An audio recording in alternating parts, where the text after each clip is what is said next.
Crispin C. Remulla of the Department of Justice and Solicitor General Menardo Guevara on even date.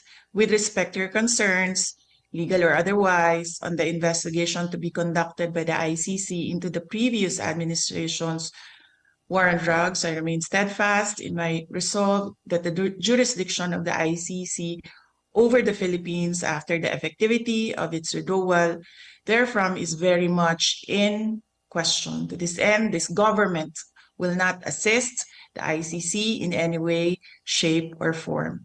I am certain that all the members of my cabinet, including yourself, will echo my views on this matter. As it is my sworn duty, I will continue to defend and assert the sovereignty of the Republic of the Philippines at all times.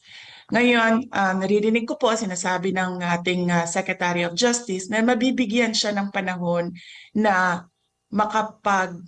makasagot sa loob ng ICC. And that is clearly the Philippine government's position that there is cooperation with ICC. So kinikilala na nila ngayon yung jurisdiction ng ICC na wala naman kasi talaga. Because this is an extraordinary case of extraordinary rendition.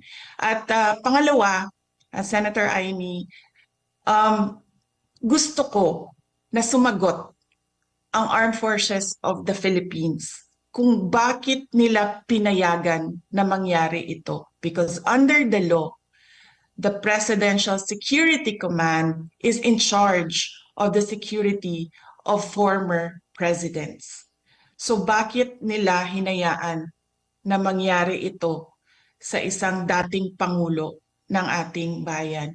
And finally, I request that I leave the meeting, the hearing, because I have to prepare for meetings as well here this morning at 9 a.m. Thank you very much, our honorable senators, mga kababayan. Maraming salamat, VP. Maitatanong lang, kailan yung date nung sinasabi mong sulat mula sa Pangulo natin? Ang date ng kanyang sulat ay December 15, 2023. 2023. Iba pang sulat pala ito.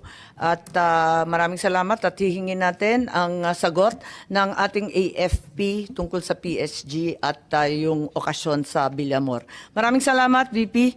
Kung may mga iba pang mga hearing, sana makadalo ka rin. Thank you. Opo, salamat.